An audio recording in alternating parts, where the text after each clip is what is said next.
یہاں سے دوسرا رخ، صرف خواجہ غریب نواز کی خدمات کا انکار نہیں کیا گیا، بلکہ اس خواجہ غریب نواز کو جس نے مسلمان بنایا، جس نے ہمیں اسلام دیا، قسم خدا کی غریب نواز کا اتنا بڑا احسان ہے کہ اگر ہمارے باپ داداؤں کو اسلام نہ دیتے تو آج ہم بھی بت کے پجاری ہوتے، آج ہم بھی جہنم کے راستے پہ ہوتے۔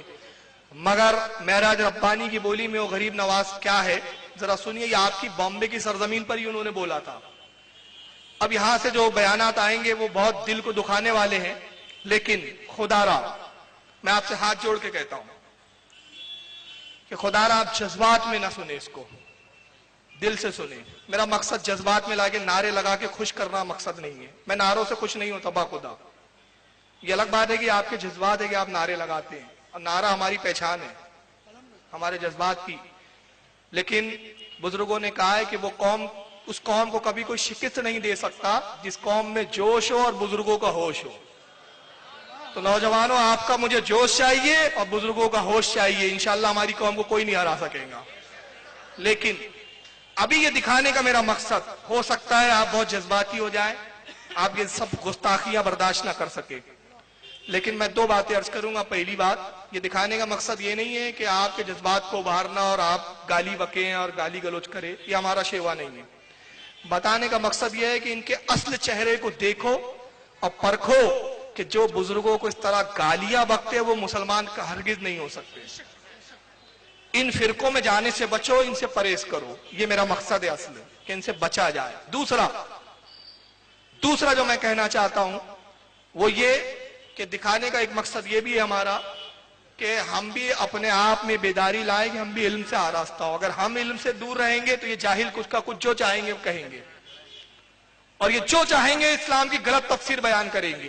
تو آپ خدا را جوش میں نہ آئیں، بالکل اطمینان سے سنیں، اور یہاں سے جانے کے بعد بھی آپ اطمینان ہی رکھیں، کیونکہ ہم اطمینان والے ہیں، ہم خواجہ کے ماننے والے، اور خواجہ امن پسند کا نام ہے۔ خواجہ جب ہندوستان آئے تو تلوار ہاتھ میں نہیں تھی، ایک مسلح تھا اور ایک پیالہ تھا۔ انہوں نے مسلح اور پیالے سے لوگوں کو ترغیب دلائی اور اپنی طرف متوجہ کیا ہے، تو ہم بھی علم سے متوجہ کرنا چاہتے۔ یہ بامبے کی سرزمین پر ہی جب یہ آیا تھا معراج ربانی، تو اس نابیکار نے خواجہ غریب نواز کی گستاخی کرتے ہوئے کیا کہا وہ ذرا آپ سنیں۔ ہے نا، خواجہ مطلب ہجڑا ہی تو ہوتا ہے نا، خواجہ مطلب ہجڑا ہی تو ہوتا ہے۔ آپ دیکھیں ڈکشنری کی کتاب فیروز اللغات میں خواجہ کے معنی ہجڑا بتایا ہوا ہے، فیروز اللغات میں خواجہ کے معنی ہجڑا بتایا ہوا ہے۔ اب وہ مختلف قوموں میں مختلف معنی ہیں بہرحال، لیکن ہمارے یہاں خواجہ ہجڑوں ہی کو کہا جاتا ہے، لیکن ہمارے یہاں خواجہ اللہ اچھے باقاعدے اس نے بیان ہے نا، خواجہ مطلب ہجڑا ہے نا کی کتاب فیروز اللغات میں خواجہ کے معنی ہجڑا بتایا ہوا ہے، فیروز اللغات میں خواجہ کے معنی ہجڑا بتایا ہوا ہے۔ اب وہ مختلف قوموں میں مختلف معنی ہیں بہرحال، لیکن ہمارے یہاں خواجہ ہجڑوں ہی کو کہا جاتا ہے، لیکن ہمارے یہاں خواجہ ہجڑوں ہی کو کہا جاتا ہے۔ چنانچہ ہمارے یہاں جو ہیں اجمیر شریف میں جو خواجہ غریب نواز ہیں، اجمیر شریف میں جو خواجہ غریب نواز ہیں، اللہ کی قسم بتا رہا ہوں، مجھ سے تو باقاعدے اس نے بیان دیا کہ وہ پورے ہجڑے اور ہندوستان، پاکستان، بنگلہ دیش سے ٹرینیں ان کے لیے فری ہوتی ہیں، اور یہ رجب کا مہینہ آ رہا ہے، یا جماعت الثانی ہے نا، یہ رجب 6 رجب کو ان کا عرس شروع ہوگا، اور آج ہی سے بھیڑ شروع ہوگی، اور چاروں طرف سے وہ ڈھولے ڈپڑیاں لے کے سارے ہجڑے وہاں جمع ہوتے ہیں، اور ان سے کہا جائے تم کہا جائے تو کہتے ہیں کہ جی ہماری قوم کے لوگ تھے، ہماری قوم کے حضرت تھے، ہماری قوم کے حضرت تھے، ہم ہی نہیں، ہم اگر عرس میں حاضر ہوں گے تو ہماری برادری کے لوگ ہمیں نکال دیں گے۔ ہمارے یہاں بامبے بھیونڈی میں ایک ہجڑا تھا، وہ یہ بتاتا تھا کہ وہ ہمارے ہی برادری کے تھے، یہ ہجڑے اپنی برادری کے حضرت خواجہ صاحب کو مانتے ہیں، اللہ کی قسم، یہ ہجڑے اپنی برادری کے حضرت خواجہ صاحب کو مانتے ہیں، اللہ کی قسم۔ اس لیے آپ دیکھیں جتنے ہجڑے ہوں گے آپ کو وہاں ملیں گے، اور ٹرین ان کے لیے فری، ان کے لیے ٹکٹ ہے، کچھ بھی نہیں ہے، سب فری، کیونکہ مردوں کا ڈبہ الگ ہوتا ہے، عورتوں کا ڈبہ الگ ہوتا ہے، ان کا تو کوئی ڈبہ ہی نہیں ہوتا ہے، یہ تو بے ڈبے کے ہوتے ہے نا، تو اس کے لیے کہتے ہیں کہ ہمیں کوئی ڈبہ بتاؤ، ہمارا تو کوئی ڈبہ ہی نہیں تو ٹکٹ دو تو ڈبہ دو، ڈبہ تو ہے ہی نہیں تو پھر ٹکٹ کہاں؟ تو یہ سب معاف ہے ان کے لیے۔ تو باقاعدہ یہ ہجڑے جاتے ہیں اجمیر کے اندر اور پورا اجتماع ہوتا ہے، اور آج بھی اللہ کی قسم آج بھی جا کے دیکھو چاروں طرف سے ہجڑے ہندوستان سے، پاکستان سے، بنگلہ دیش سے اپنی اپنی ٹولیاں بنا کے جاتے ہیں، اور یہ کہتے ہیں کہ خواجہ صاحب ہمارے ہی تھے، کہ خواجہ صاحب ہمارے ہی تھے۔ خواجہ کا مطلب اس نے بتایا ہجڑا ہوتا ہے، پہلی چیز کہا کہ خواجہ کا مطلب کیا ہوتا ہے؟ ہجڑا۔ دوسرا کہ سارے ہجڑے جاتے ہیں اجمیر، اور اجمیر جاؤ تو ان سے پوچھو کہ کیوں اجمیر جاتے ہو، تو وہ ہجڑے کہتے کہ خواجہ صاحب ہماری ہی قوم میں سے تھے، معاذ اللہ استغفر اللہ، یعنی خواجہ ہجڑے تھے وہ بول رہا ہے۔ اب بولتا بھیونڈی کے ہجڑے نے میرے کو بتایا، میرے سمجھ میں نہیں آیا یہ ہجڑے کے پاس گیا کیوں تھا؟ یا ہجڑا اس کے پاس آیا یا یہ ہجڑا اس کے پاس گیا، تو برادری کا یہی ہوا نا، ہر آدمی اپنی برادری والوں کو پسند کرتا ہے۔ تو یہ ہجڑا بھیونڈی کا وہ کون سا گمنام ہجڑا تھا جو اس کے پاس آیا؟ اور ایک بات دیکھو، یہ ہے اہل حدیث محقق کہلاتے، بے شرم بے حیا، اللہ کی لعنت ہو ان خبیثوں پر۔ حدیث آپ سناؤ تو کہتے ضعیف ہے، اس کا راوی ضعیف ہے، ہجڑے کا بیان معتبر ہے۔ پیمانہ دیکھو، یہ پیمانہ ہے۔ اگر آپ کوئی حدیث سناؤ کسی بزرگ کی فضیلت میں، کسی عالم کی فضیلت میں، کسی نبی کی فضیلت میں، تو فضیلت ہضم نہیں ہوتی تو فوراً کہہ دیں گے یہ حدیث ضعیف ہے، اس کا راوی جو ہے وہ جھوٹا ہے، اس کا راوی صحیح نہیں ہے، اس کا راوی ضعیف ہے، اس کا راوی معتبر نہیں ہے، فلاں امام نے کہا کہ یہ راوی پر اعتماد نہ کیا جائے، اور یہ ہجڑوں پر اعتماد کر لیتا ہے، ہجڑوں کے بیان کو مسترد مان لیا۔ ایک چیز، اور تیسرا کیا بولتا ہے، ٹرین میں ہجڑے جاتے تو ان کا ڈبہ ہی نہیں ہوتا، اس کو بڑی گہری تحقیق ہے یار۔ بھائی ہم مرد ہیں، سیدھا ٹرین میں جاتے اپنا، میں تو کتنا سفر کرتا ہوں ٹرینوں کا، دن رات پروگراموں میں رہتا ہوں، تو بھائی میں اپنا ریزرویشن کا ٹکٹ دیکھتا ہوں، بوگی نمبر دیکھتا ہوں، سیٹ نمبر دیکھتا ہوں، جا کے بیٹھ جاتا ہوں۔ آج تک توفیق ہی نہیں، پتہ ہی نہیں چلا کہ ٹرینوں میں ہجڑوں کا ڈبہ رہتا کہاں ہے، عورتوں کا کام، مردوں کا، اس کو بڑی تحقیق ہے۔ تو سمجھ میں آ رہا ہے کہ کون کس برادری کا ہے۔ مگر بہرحال میں کچھ علمی بھی جواب دوں گا تاکہ ان کے ہوش ٹھکانے آ جائے۔ اس نے فیروز اللغات کا حوالہ دیا، اس نے کہا فیروز اللغات جو اردو زبان کی، اردو لغت معتبر لغت ہے اردو زبان کی، اس نے کہا فیروز اللغات میں ہجڑے کا مطلب، ایک خواجہ کا مطلب ہجڑا ہے۔ آئیے ذرا فیروز اللغات کو دیکھتے ہیں، میں آپ کے سامنے فیروز اللغات لا رہا ہوں، یہ فیروز اللغات ہے، وہی ڈکشنری جس کا اس نے حوالہ دیا۔ اور میں بارہا کہتا آ رہا ہوں کہ جاہلوں کا نام غیر مقلد ہوتا ہے، اس کو لکھ لیں آپ۔ اور میں نے کل بھی کہا جب بھی کوئی کہے کہ میں اہل حدیث سے بولنا، اچھا اچھا ماشاءاللہ آپ جاہل ہیں، بس یہ ان کا نام رکھ دو آپ۔ فیروز اللغات اس صفحہ آپ کے سامنے آ رہا ہے، اس کا صفحہ نمبر 597۔ 597 پر خواجہ کا مطلب کیا لکھا ہے فیروز اللغات میں، آئیے ذرا دیکھتے ہیں۔ پہلے یہ انڈر لائن کیا ہوا ہے، خواجگان، خواجہ کی جمع، فے لکھا ہے، فے سے معنی فارسی کا لفظ ہے، یہ خواجگان فارسی زبان کا لفظ ہے۔ پھر لکھا ہے میم سے، اس کا مطلب ہے مذکر، یہ لفظ مذکر ہے، مؤنث نہیں ہے۔ یعنی غور کریں، اہل زبان اس کو سمجھ رہے ہوں گے، یہ لفظ ہی مذکر ہے، مؤنث نہیں ہے۔ اور ہجڑا کون ہوتا ہے؟ جو نہ مذکر ہوتا ہے نہ مؤنث ہوتا ہے، لیکن یہ مذکر ہے۔ خداون خواجہ کے معنی، خواجگان خواجہ کی جمع، مالک آقا سردار لوگ۔ پھر لکھا ہے خواجہ، خداوند صاحب سردار آقا۔ توران میں سادات کا لقب، ایران کا شہر ہے توران، وہاں پر سادات جو سید لوگ ہوتے ہیں، اہل رسول ہوتے ہیں، ان کو خواجہ کہا جاتا ہے، سیدوں کو خواجہ کہا جاتا ہے۔ کشمیریوں کا لقب، کشمیریوں کا کیوں؟ کیونکہ بہت خوبصورت ہوتے ہیں، گورے گورے ہوتے ہیں، یہ ان کو بھی خواجہ کہا جاتا ہے۔ اب چوتھے نمبر پہ لکھا ہے ہجڑا، ایک معنی ہجڑا ہے، ایک معنی اس کے کیا ہے؟ ہجڑا۔ مگر کتنے معنی اس کے اچھے ہیں؟ خداوند ایک، صاحب دو، سردار تین، آقا چار، توران میں سادات کا لقب 5، کشمیریوں کا لقب 6 کو چھوڑا، 7ویں کو پکڑا اس نے صرف۔ چلیے اب اس کو میں اس کا جواب ابھی آگے دوں گا۔ آئیے دوسری لغت دیکھتے ہیں، اس نے تو ایک ہی لغات کا حوالہ دیا، میں بہت ساری لغتوں کے حوالے دوں گا آپ کو۔ یہ لغت کشوری ہے، فارسی زبان کی لغت۔ کیوں؟ کیونکہ ابھی آپ نے دیکھا کہ یہ لفظ کائے کا ہے؟ فارسی کا ہے۔ آئیے فارسی زبان کی بھی لغت کو ہم دیکھتے ہیں، لغت کشوری، لغت کشوری کا صفحہ 178، یہ فل اسکین پیج، اور یہ اس کا بڑا کورس۔ خواجہ، خواجہ کے معنی ہیں صاحب خانہ، یعنی گھر کا مالک۔ پھر گھر کا مالک، سردار، پیر، مالدار، حاکم، حاکم یعنی بادشاہ، صاحب جمعیت، دل، روح، اب ایک معنی دیا ہے وہ خدمتگار جس کا آلائے تناسل کاٹ ڈالا گیا ہو، یہ ایک معنی. اور توران میں لقب سادات کا ہوتا ہے اور بامعنی وزیر بادشاہ کے بھی مستعمل ہوا ہے، یعنی بادشاہ اور وزیر کے لفظ میں بھی یہ استعمال لفظ جو ہے ہوتا ہے. اب اس میں بھی کتنے معنی دیے خواجہ کے؟ صاحب خانہ 1، گھر کا مالک 2، سردار 3، پیر 4، مالدار 5، حاکم 6، صاحب جمعیہ 7، دل 8، روح 9، توران میں سادات کا لقب 10، بامعنی وزیر 11، بامعنی بادشاہ کے مستعمل ہے 13 اچھے معنیوں کو چھوڑا اور کون سا معنی پکڑا اس نے؟ کھجڑے والا. چلیے اس کو بھی ذہن میں رکھیں. تیسری لغت دیکھیں انگلش کی، یہ چھپی بھی انہی کے ہاتھ سے، کتابوں کو چھاپنے کا ڈپارٹمنٹ انہوں نے لیا اور بیچارے سنیوں نے ڈھول بجانے کا لے لیا. کب کتابیں لکھوں گے اور کب پڑھوں گے آپ بھی؟ یار پڑھو خدا کے بندو. Practical standard 21 century Urdu into English dictionary, Urdu سے انگلش میں ٹرانسلیشن.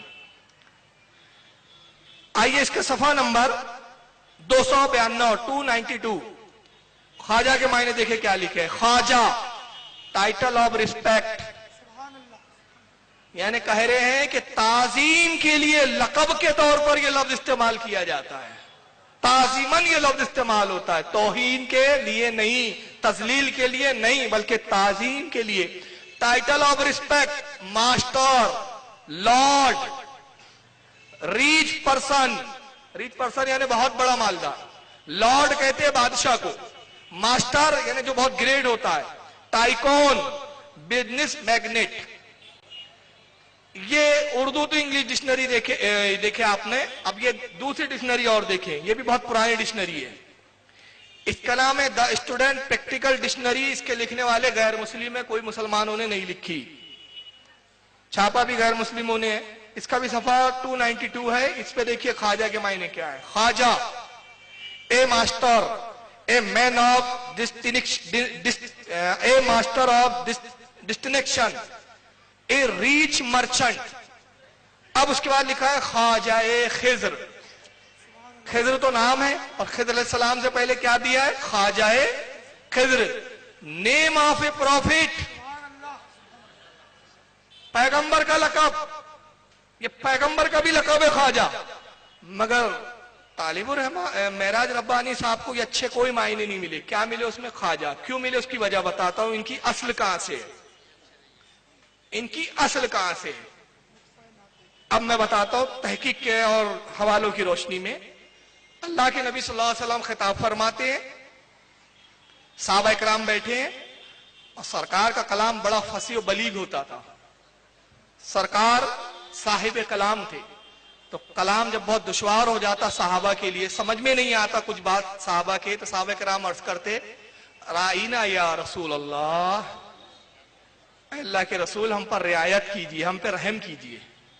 مطلب آپ کا یہ جملہ، یہ بات ہمارے سمجھ میں نہیں آئی، ہم پہ رحم کیجئے آقا. اب منافقین بھی بیٹھے ہوئے تھے پیچھے، ان کی زبان میں رائینا کے معنی ہوتے تھے ہمارے بھیڑوں کو چرانے والے، چراوا ہوتے تھے. اور وہ رسول اللہ کو توہین کی نیت سے رائینا کو رائینا کھینچ کر پڑھتے تھے اور اس کے معنی لیتے تھے اے ہمارے بھیڑوں کو چرانے والے، اور ہنستے تھے. ایک مرتبہ ایک صحابی غالباً معاذ ابن سعد ہے یا سعد بن معاذ ہے، یا تھوڑا سا کنفیوژن ہو رہا ہے مجھے، جی معاذ بن سعد ہے. دیکھیے ماشاءاللہ حضرت نے رہنمائی کر دی. یہ عالم تھے اور ان کی زبان جانتے تھے.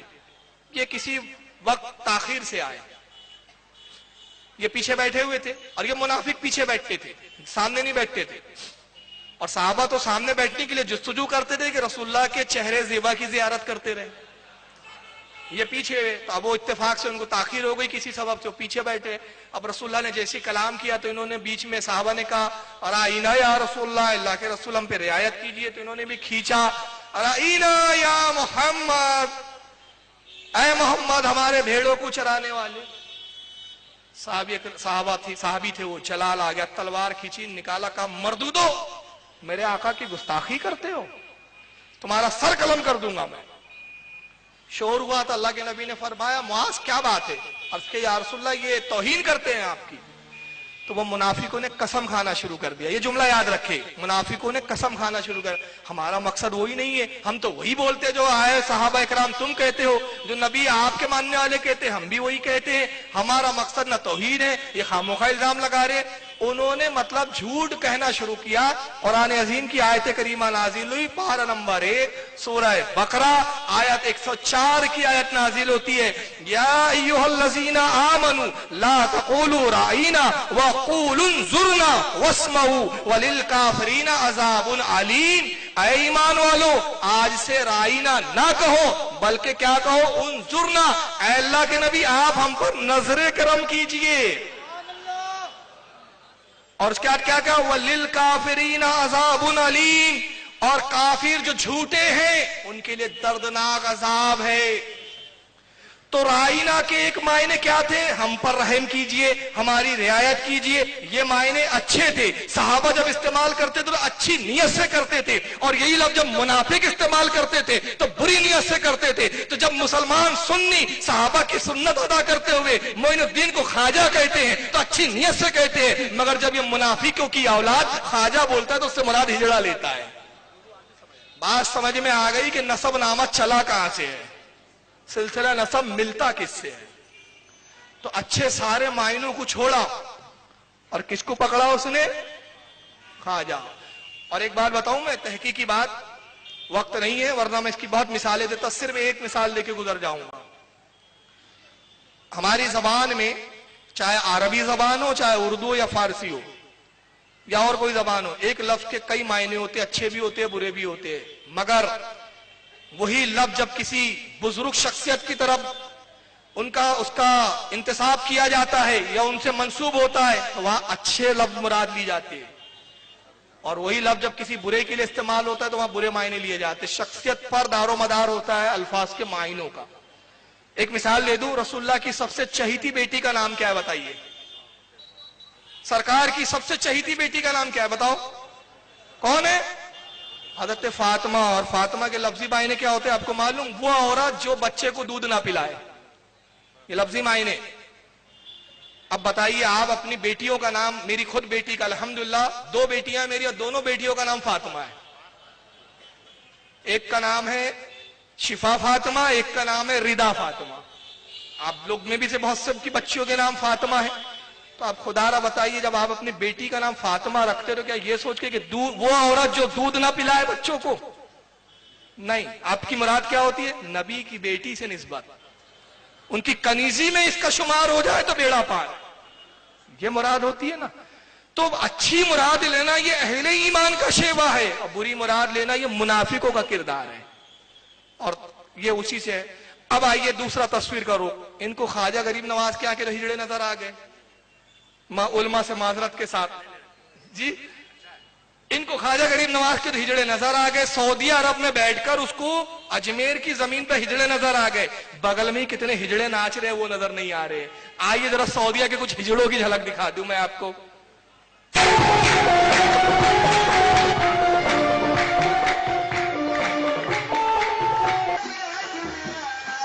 یہ بہت فاسٹ تھوڑے تھوڑی دکھایا ہوں, اگر یہ پوری پوری دیکھو گے تو آپ شرم کے مارے ڈوب پڑو گے. یہ اسلامی حکومت ہے جہاں ہجڑے ناچ رہے ہیں. ہاں پھر سے دیکھیں, یس,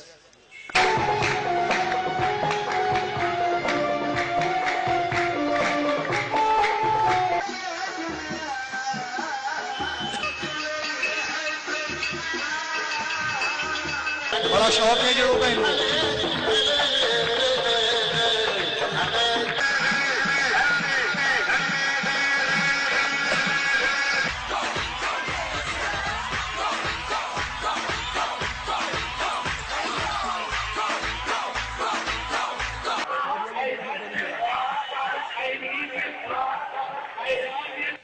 عرض کر دوں گنج کے کچھ چاول ہے, پوری بریانی بدبودار ہے ان کی. اور اب سمجھ میں آ گیا معراج ربانی کا, ان کا ڈبہ الگ ہوتا ہے, ان کا ڈبہ الگ ہوتا ہے. ہجڑے نے بہت تعلق ہے ہجڑوں سے ان کا. اب آپ چوکیے مت, ہجڑوں سے اتنی محبت, اور پچھواڑی سے ہی محبت ہے ان کو. بہت مہذب انداز میں بول رہا ہوں, پچھواڑی سے بڑی محبت ہے ان کو, معذرت کے ساتھ. اب آئیے آپ چونک جائیں گے. ایک کتاب دکھا رہا ہوں میں, حوالہ دکھانا میری ذمہ داری, نہ دکھاؤں تو اپنی اصلی باپ کی اولاد نہ بولنا مجھے. اب ذرا دیکھو اور چونک جائیں گے آپ. یہ کتاب کا نام سامنے آ رہا ہے, فتاوی اہل حدیث المعروف بہی فتاوی برکاتیہ. بڑی غلط فہمی ہو گئی تھی کتاب خریدتے وقت مجھے. میں دلی گیا ایک مرتبہ, دلی میں ایک پروگرام کے سلسلے میں جانا ہوا, وہاں پر میں کتابوں کے اسٹال پہ گیا. میری عادت ہے جس شہر میں جاتا ہوں پہلے میں لائبریریاں کھنگالتا ہوں, اور انہی کی کھنگالتا ہوں پہلے. میں گیا تو یہاں کتاب دیکھی فتاوی برکاتیہ. میں سمجھا یار یہ وہابیوں کا ادارہ ہے اور فتاوی برکاتیہ, تو یہ برکاتی کے کسی بزرگ کی کتاب ہوں گی, سلسلہ برکاتیہ کے ہمارے مہاراجہ شریف کے. میں نے لے لیا, گھر آ کے پڑھا تو معلوم آ رہے نہیں صاحب, برکاتیہ کے نام پہ تو یہ نجاسیہ ہے. اس کے لکھنے والے شیخ الکل فی الکل, شیخوں کے کل ہے یہ. حضرت علامہ ابو البرکات احمد شیخ الحدیث جامع اسلامیہ گجرانوالہ. دکھائیے یہ فتاوی برکاتیہ.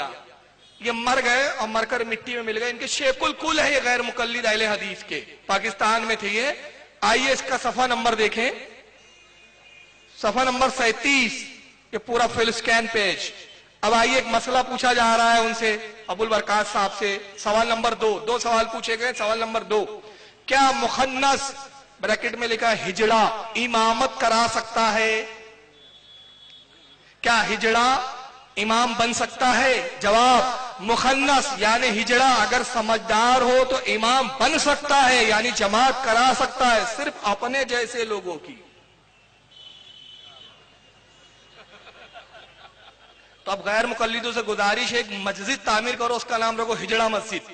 یہاں کا امام بھی ہجڑا, مؤذن بھی ہجڑا, مقتدی بھی ہجڑے, اور اس کا امام معراج ربانی کو رکھو بھائی. اس کو بہت تحقیق ہے ہجڑوں کے اوپر. امامت وہی کر سکتا ہے, امامت کا مسئلہ ہے جو مقتدیوں کو بھی اچھے سے جانتا ہو اور ہجڑوں کے مسائل سے بھی واقف ہو. معراج ربانی کو اس کو رکھو بھائی.